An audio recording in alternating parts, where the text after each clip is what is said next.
It's great to be here. It's great to see all of you. Great to hug you and to see you. And we were in Cancun, and they asked me to do a little training in Cancun or Playa del Carmen.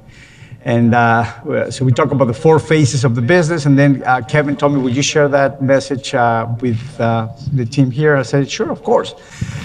Before I get into that, every time I listen to Frank, I got to be really paying attention because he sends so many messages at once that if you're not paying attention, it'll go. So I know he talked about, the stock market and the economy and what's going on, what's going to happen, and it's great. Well, it's not great, but you know what I mean.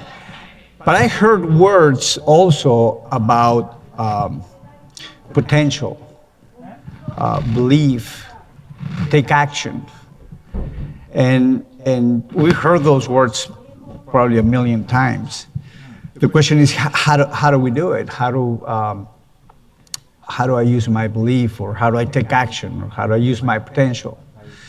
And as I was thinking about that, I remember, so we have a ranch here in Texas, and so we have an eagle nest, right? And I don't know anything. I'm not a rancher. I'm just getting started with the cows and all the animals and nature. So I hired this cowboy that he knows everything about it, right? And so he's like, do you know you have an eagles? I'm like, no. Well, that's it. It's right there. So he told me how eagles, how they, they're born, I guess. But the interesting thing is this: the mother eagle knows there's a baby right there. Now the egg doesn't grow, the egg doesn't move, the egg doesn't make any noise. But the eagle knows, it's in her DNA that it knows it's coming out. 35 days, the baby's gonna come out.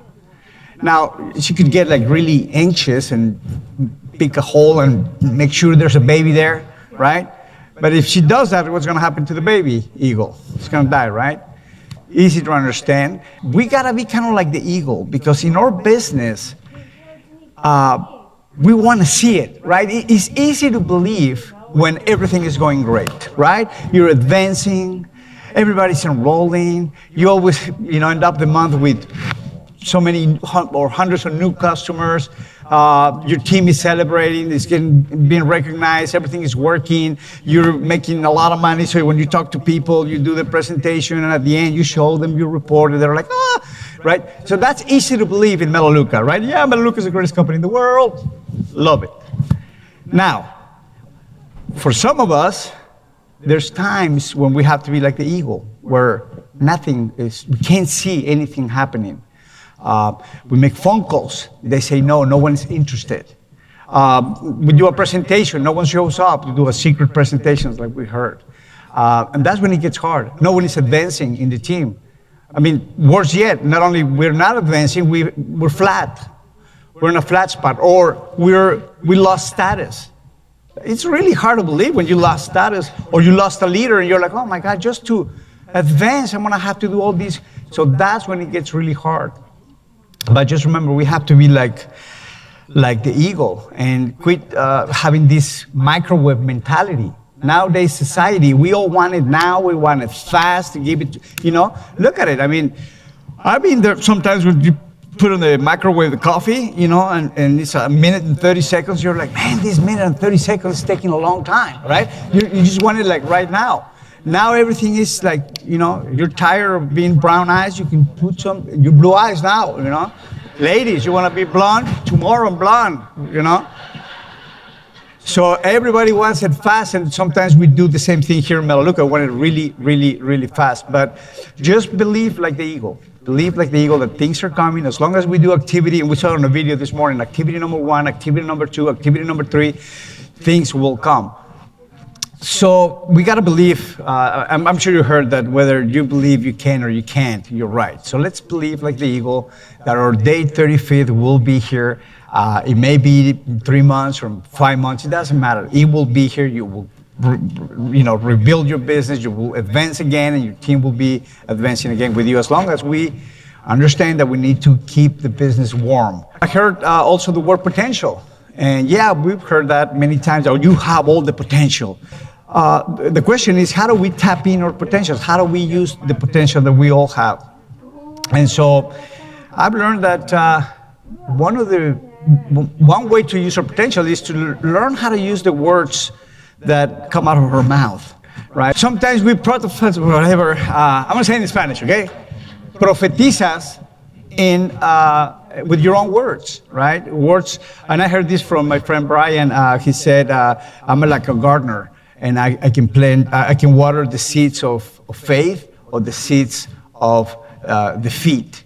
And sometimes we plant that seed of defeat. Sometimes we do things like, I'm too old for this, or I haven't done a presentation in a long time, or, I don't know MLM people, or, it's past my time, or where I live, people are not interested. This is a different state, So sometimes our own words are the worst enemy that we have. Some people go like, hey, honey, I'm going to go do a presentation. I don't think it's going to enroll that person because it's very successful. If you're talking that before you go into the meeting, you might as well don't go. You're already profetizando that it's not going to happen, right? So let's change those words of I can't and I won't and it's hard for me, or, for words of faith. I can do this. I can find my new prospect. I will enroll this person. I will be successful. I will advance my business. I will find the right leader. I will be a corporate director. Just change those words. I know it's hard to do that, but we have to. We have to understand that we have the potential to do it. There's a saying that I love that says, God gave you the opportunity to dream because he also gave you the opportunity to make every dream come true. So we have the potential. I heard Frank talk about action. He said, it's time to go. It's time to take action. It's time to get back to work. And when I talk about action, we all heard it. A lot of action produces a lot of results. No actions, no results. So we have to take action. But the question is, how do I do it? How do I take action? I mean, I've been to so many of these events where you get really excited, you get motivated. I'm going to do this, I'm going to do that. Then we go back home, and then we get back into our old routine of not doing things. And then 6 months later, a year later, we come back and we're like, I keep doing the same thing. So I learned that in order to take action, it's important to visualize. I remember being broke, living in my car. I was sleeping in the car, actually. But I would go every week to the Mercedes-Benz to visualize my car. I was going to have it. I had to change dealerships because they already knew me. They're like, this guy just comes in, sits down, never buys anything. Good thing I was in Los Angeles, so there was a lot of Mercedes-Benz dealership. But I visualize it. The house that I live in right now, I visualize it. The rent, everything, I visualize. You had a vision at one point in your life. That's why you're here. You're not here by, I'm an exec. No. I'm sure whether it was 6 months ago or 6 years ago or 30 years ago, there was a time where you visualize yourself being an executive director, and guess what? You're here. But what happens? Are you still visualizing yourself? I visualize myself being a presidential like Jeff. That's what's here. That's what I visualize. So you need to have to start visualizing. Number 2, whatever you like doing the least, do it the most. What do I mean by this? I remember one time I went to a training and said, you got to do phone calls. You got to do phone calls. I hated doing phone calls. Back in the day, many years ago, you had to make phone calls. Like you had to sit down on a phone. There was no wireless. There was no cellulars. And you had to be on the phone. And I have this, how do you call it, HD&D or whatever you have? ADHD, that thing. I gotta be moving. So for me, it was really hard with the cable to be moving. So I had to sit down. I hated doing phone calls. I was like, I can do a presentation, I can do whatever, but not phone calls. So when I heard that, I was going broke. And I went out of that training and I said, all right, I hate doing phone calls. I'm gonna do it most. And guess what? Just like magic, my business started growing. Then I started making money. So whatever you like, I don't know if it's approaches, phone calls, presentations, whatever. Just do it more often. Whatever you don't like, I don't know what it is, do it more often. Number 3, get out of your comfortable zone. We're in the comfortable zone, like we pay our rent or mortgage, or we got the car payment, we got a little vacations going on. We want to be on the comfortable zone, and it's hard. It's hard to go to work when you don't have to. That's, I think, one of the hardest part that a lot of us face. And obviously, when you use your potential and you take a lot of action and you have the right beliefs, you're going to produce results. And there's like a spiral that will take you up or that will take you down. Anyways, let's talk about the 4 phases real quick. When we enroll in Melaleuca, we're in phase 1. Phase 1 is when you enroll personal customers and develop personal directors. The key word is personal, right? You are doing it. And that's great. That's where the money is. But here's what happens. It happens to all of us. Once you enroll a few, right? And you have a few people that will go, I want to build a business too. So we go with them. All right, I want to help you. And that's part of being in phase 1, helping your team, helping the people that believed in you, helping go director. And that's all great. The problem is that as soon as our group starts growing, for some people it happens when they go to lead director, others to director 2 or 3, other happens when they become the senior, but it happens at some point on our career where we go into step 2, phase 2. Phase 2 is when we are, we're very active with our team, but we're not doing personals anymore. So I'm helping my enrollee, doing presentations, follow-up, some power hours, and I'm there, and I'm doing the meetings and or the Zooms, whatever you do, and we're doing it ourselves, right? And we think we're working, and actually we're really busy because we're trying to help so many different people, but you're in phase 2. Phase 2 means you're not enrolling personals, and you're not developing personal directors because you're just focusing on helping them. And that's a lot easier than finding brand new people, right? And so what happens is we're in the duplication business. So now all leaders know that we're always there for them. We're always doing the meetings. We stay with them, talking to their people, helping them enroll, blah, blah, blah. But they notice, well, you don't have any new customers. You haven't developed any new directors. You're always helping me, and you're successful, so maybe that's what I should be doing. I got to start paying more attention to my team and helping them.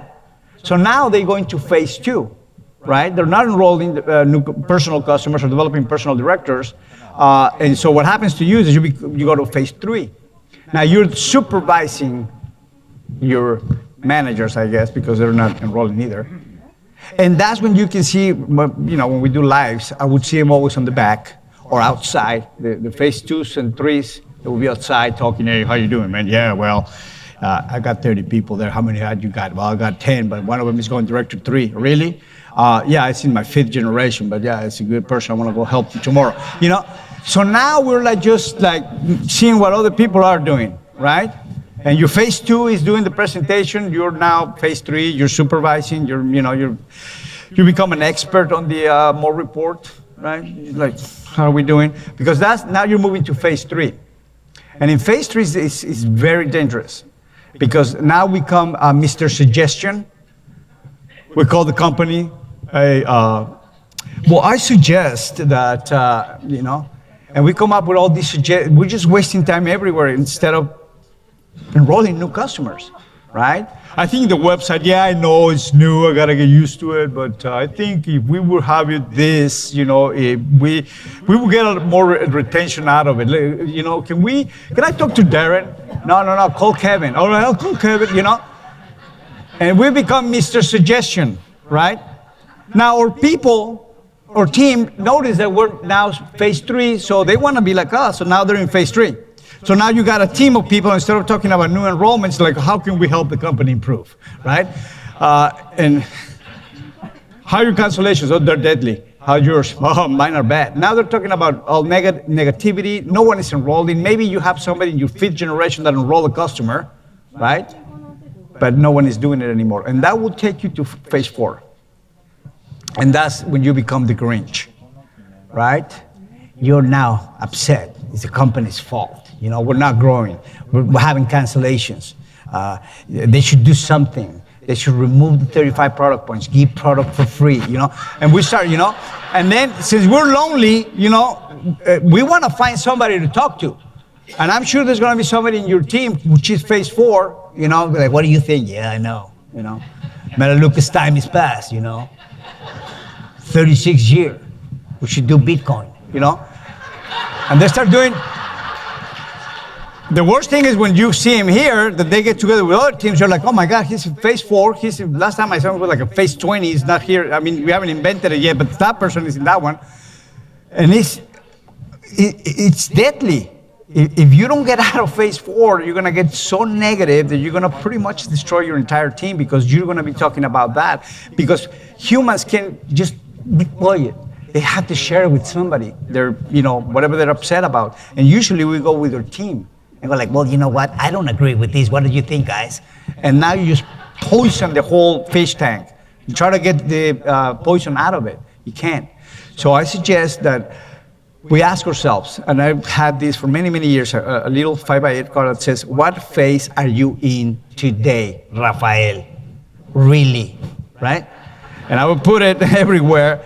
And I'll be honest with myself, I would read it, and be like, man, well, I think I'm in phase 4 because I haven't enrolled a customer in a while.